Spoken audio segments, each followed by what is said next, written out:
அரசியல் விமர்சகர் திரு செந்தில்வேல் இணைந்திருக்கிறார். திரு செந்தில்வேல், திமுகவை அகற்றணும் அப்படின்ற அந்த ஒற்றை புள்ளி தான் எங்களுடைய இலக்கு அப்படின்னு தாவேக்காவும் சொல்லுது. அந்த அடிப்படையில் அவங்கெல்லாம் கூட்டணிக்கு வர வாய்ப்பு இருக்கு அப்படின்னு அதிமுக பார்க்குது. உங்களுடைய பார்வை?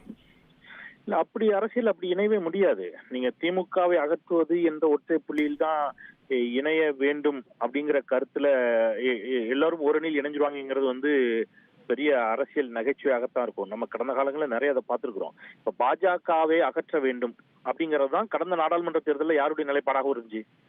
கடந்த நாடாளுமன்ற தேர்தலில் பாஜக அணியில அதிமுக இல்ல.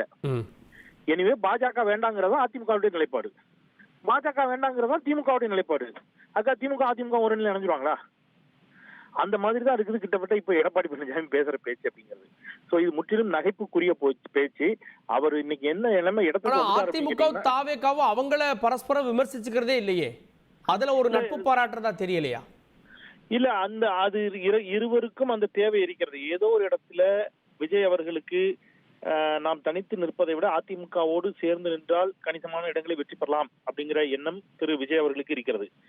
தாவேகா நம்மோடு கூட்டணிக்கு வந்தால் நாம ஆட்சியை பிடித்து விடலாம் அப்படிங்கிற எண்ணம் அதிமுகவிற்கு இருக்குது. அந்த ரெண்டுமே உண்மைதான், அதுல மாற்றுக்கிறது இல்லை. ஆனா விஜய் அதிமுக அணிக்கு செல்வதில் பாஜக ஒரு பெருத்த தடையாக இருக்கிறது.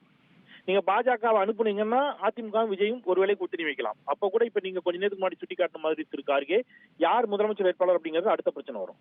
நிச்சயமாக எடப்பாடி பழனிசாமி விஜயை முதலமைச்சர் வேட்பாளராக ஏற்றுக்கொள்ள மாட்டார். விஜய்க்கு மிகப்பெரிய அளவிலான, எனக்கு தெரிஞ்ச அளவுல என்னுடைய சோர்சஸ் எனக்கு சொன்ன செய்தியின் அடிப்படையில விஜய் தொடக்க கட்டத்திலேயே அந்த மாதிரியான ஒரு பேச்சுவார்த்தை பாஜக அதிமுக கூட்டணி அமைவதற்கு முன்பாக நடைபெற்றது.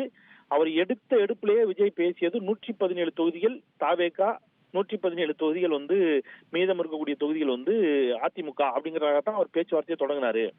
அங்கே எடப்பாடி பழனிசாமி அப்செட் ஆகி தான் அதை கட் பண்ணிட்டார் அப்படிங்கறதா நமக்கு கிடைக்கக்கூடிய செய்திகள். எனவே இந்த சிக்கல் இருக்கிற முதலமைச்சர் வேட்பாளர் யார் அப்படிங்கிற சிக்கல் இருக்கிற வரைக்கும் தாவேகா அதிமுக கூட்டணி சாத்தியம் இல்லை. அதிமுக கூட்டணியில் பாஜக இருக்கிற வரைக்கும் அந்த கூட்டணி சாத்தியம் இல்லை. சரி, பாஜகவை கலட்டி விட்டு அவர் தாவேகாவோட கூட்டணி வைப்பாருன்னா அதற்கும் இன்றைக்கு ஊடக பேட்டியில் மரியாதைக்குரிய எடப்பாடி கே பழனிசாமி அவர்கள் பதில் தந்திருக்கிறார். அவர் சொல்றாரு அதிமுக பாஜக கூட்டணி முறிஞ்சிரும் அப்படின்னு சொல்றாங்க. ஒருபோதும் அதற்கு வாய்ப்பு இல்லை.